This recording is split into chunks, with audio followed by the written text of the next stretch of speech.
사도신경으로 우리의 신앙을 고백하겠습니다. 나는 전능하신 아버지 하나님 천지의 창조주를 믿습니다. 나는 그의 유일하신 아들 우리 주 예수 그리스도를 믿습니다. 그는 성령으로 잉태되어 동정녀 마리아에게서 나시고 본디오 빌라도에게 고난을 받아 십자가에 못 박혀 죽으시고 장사된 지 사흘 만에 죽은 자 가운데서 다시 살아나셨으며 하늘에 오르시어 전능하신 아버지 하나님 우편에 앉아 계시다가 거기로부터 살아있는 자와 죽은 자를 심판하러 오십니다. 나는 성령을 믿으며 거룩한 공교회와 성도의 교제와 죄를 용서받는 것과 몸의 부활과 영생을 믿습니다. 아멘. 찬송가 435장 찬양하겠습니다.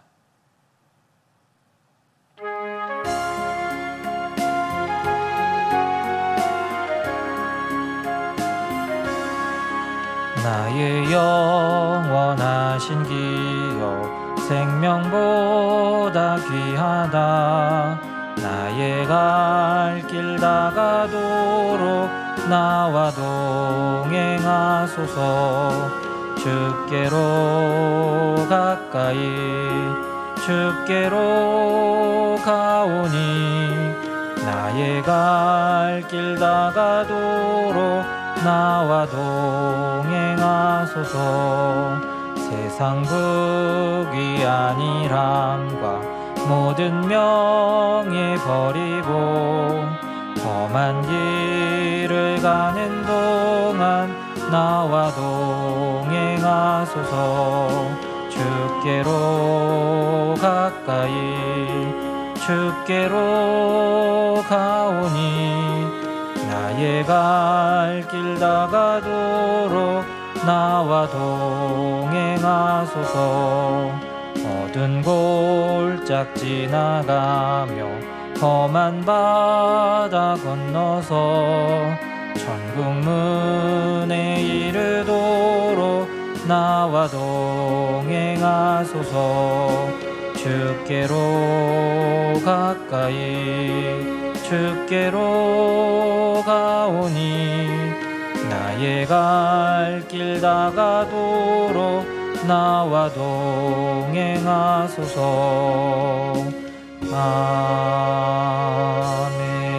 아멘. 함께 볼 하나님 말씀은 누가복음 18장 9절부터 14절까지의 말씀입니다.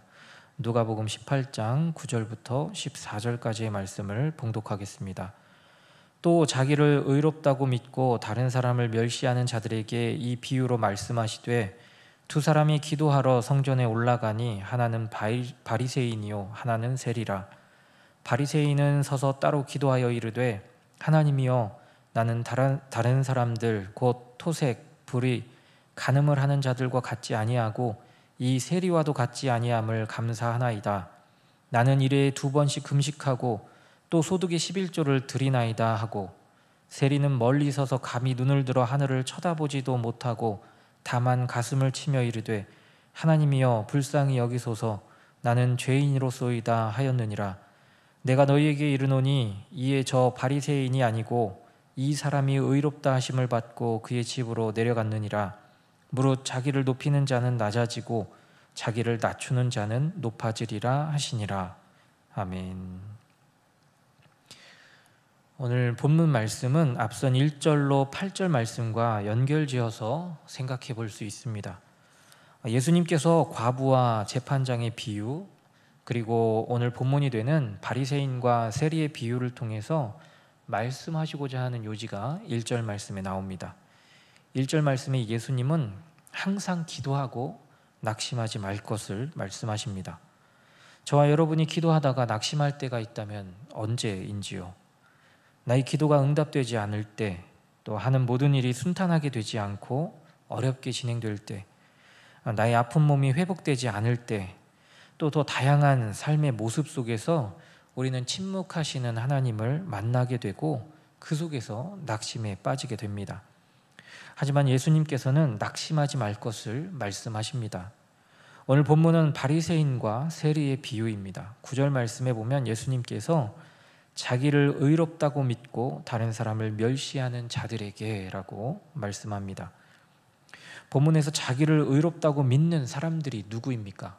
바로 바리새인입니다. 또한 당시 유대 사회의 종교 지도자들을 가리킨다라고 할 수 있습니다. 그들이 말하는 의는 무엇일까요? 당시 시대 상황 속에서 의로운 자라고 할 때 그 의로운 자의 의미는 행위가 자기가 소속된 사회의 구조와 잘 조화를 이루고 또 신과 이웃에 대한 정당한 의무를 성실하게 이행하는 자라고 말을 합니다. 이 모습이 불의한 자들과 의로운 자를 구분짓는 기준이라고 할 수 있습니다. 그렇다면 바리새인과 유대 종교 지도자들은 이 기준에 따라 하나님의 뜻에 합당하게 행하고 또 이웃에게 행해야 할 진정한 공의와 사랑도 완벽하게 행해야 하는 자들이어야 합니다. 하지만 그들의 모습 속에 이처럼 의로운 자로서의 모습이 보여졌을까요? 아니지요. 그런데 왜 자신들이 의롭다고 여기고 있는 것일까요? 바로 그들이 만들어 놓은 율법 때문입니다. 하나님께서 우리에게 주신 율법은 단순합니다. 하나님을 사랑하고 이웃을 사랑하라라는 것입니다. 그러나 그들은 그 율법에 자신들의 규율을 붙여가며 율법에서 점점 벗어나 겉으로 드러나는 외식적인 모습만을 강조하게 된 것을 볼 수 있습니다. 그들은 그 가운데서 변질된 율법을 따르면서 자기 자신들이 의롭다 또 의로운 자라라고 말을 하지요. 본문 11절로 12절입니다. 바리새인은 서서 따로 기도하여 이르되 하나님이여 나는 다른 사람들 곧 토색, 불의, 간음하는 자들과 같지 아니하고 이 세리와도 같지 아니함을 감사하나이다. 나는 일에 2번씩 금식하고 또 소득의 11조를 드리나이다. 11절로 12절 말씀에 나오는 바리새인의 기도가 그들이 만들고 규정해 놓은 율법 안에서는 정말 온전해 보이는 기도일 수 있습니다. 하지만 예수님께서는 바리새인의 이 기도에 동의하지 않으십니다. 왜 동의를 안 하십니까? 옳지 못한 기도이기 때문이지요. 9절 말씀에 다른 사람을 멸시하는 자들에게 라고 예수님께서 표현하셨던 것과 같이 바리새인들은 자신들의 의를 드러내기 위해 다른 사람들의 죄를 드러내며 그들을 깎아내리면서까지 자신들이 더 우월해 보이려고 했던 모습을 우리는 볼 수 있습니다. 간절히 바라기는 이 새벽 바리새인들의 잘못된 모습을 교훈 삼아 온전한 기도가 무엇인지를 다시 한번 생각하며 하나님 앞에 우리의 마음을 드리는 저와 여러분 되시기를 간절히 소망합니다. 하나님께서 우리에게 이 새벽도 호흡 주시고 생명 주심은 이 호흡과 생명을 통해 하나님을 사랑하고 또 하나님을 높이며 이웃을 돌아보아 사랑하게 하시기 위함임을 우리는 결코 잊지 말아야 합니다. 허락하신 이 하루 가운데 하나님을 사랑하고 이웃을 사랑하는 저와 여러분 되시기를 간절히 소망합니다. 바리새인들과는 반대로 세리들의 기도를 한번 보시기 바랍니다. 13절 말씀에 성전으로 기도하러 간 세리는 성소 가까이 가지도 못했습니다. 그리고 감히 눈을 들어 하늘도 쳐다보지 못합니다. 왜요? 자신이 죄인임을 잘 알고 있기 때문입니다. 그리고 가슴을 치면서 기도합니다. 하나님, 나를 불쌍히 여겨주십시오. 내가 죄인입니다. 그렇게 세리는 오열을 하며 눈물 흘리며 하나님 앞에 애통하며 기도합니다. 예수님께서는 바리새인과 세리의 두 기도 가운데 의롭다 인정해 주신 기도가 바리새인의 기도가 아니라 바로 세리의 기도였습니다. 왜 세리의 기도를 의롭다고 말씀하셨는지요? 14절 말씀에 예수님께서 자신을 낮추는 자는 높아지리라 말씀하십니다. 예수님께서는 하나님 앞에 자신을 겸손히 낮추는 자가 하나님께 의롭다함을 받을 수 있음을 말씀하십니다. 이 세리라는 직업이 신약시대에 당시 같은 동족으로부터 멸시받고 또 천대받던 직업이라고 할 수 있지요. 분명 세리들은 낭망하고 좌절하고 또 기도조차 할 수 없을 상황이었을지도 모릅니다. 하지만 예수님께서 본문 말씀을 통해서 세리와 같이 낭만 가운데 있다 할지라도 항상 기도해야 함과 동시에 겸손하게 기도하는 자에게 하나님의 은혜가 임하게 될 것을 오늘 비유로 말씀하고 계십니다. 사랑하는 믿음의 가족 여러분, 우리가 어떤 상황에 있든지 우리는 아버지 하나님을 항상 붙들고 기도해야 합니다. 때론 낭망할 때도 있겠지만 그럼에도 불구하고 끝까지 겸손하게 하나님을 구하고 찾고 두드림으로 하나님께서 주시는 귀한 은혜를 누리는 저와 여러분이 되시기를 바랍니다. 그렇게 오늘 하루도 하나님을 꼭 붙들고 하나님 앞에 우리의 마음을 내려놓는 그러한 하루가 되기를 간절히 소망합니다. 기도하겠습니다.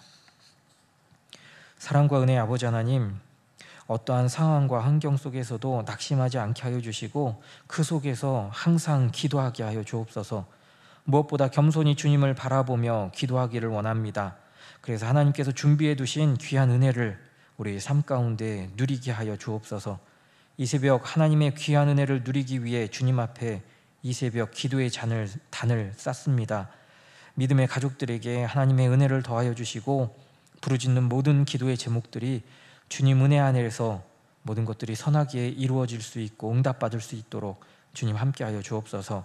우리 노은중앙교회와 미얀마 양곤 한인중앙교회를 기억하여 주시고 나라와 지역을 위해 기도할 때 눈물 흘리며 씨앗을 뿌리게 하여 주시고 그 눈물의 씨앗이 각 나라와 지역 가운데 아름다운 모습으로 변화된 모습으로 증거되어지고 나타날 수 있도록 또 열매 맺혀질 수 있도록 주님 함께하여 주옵소서.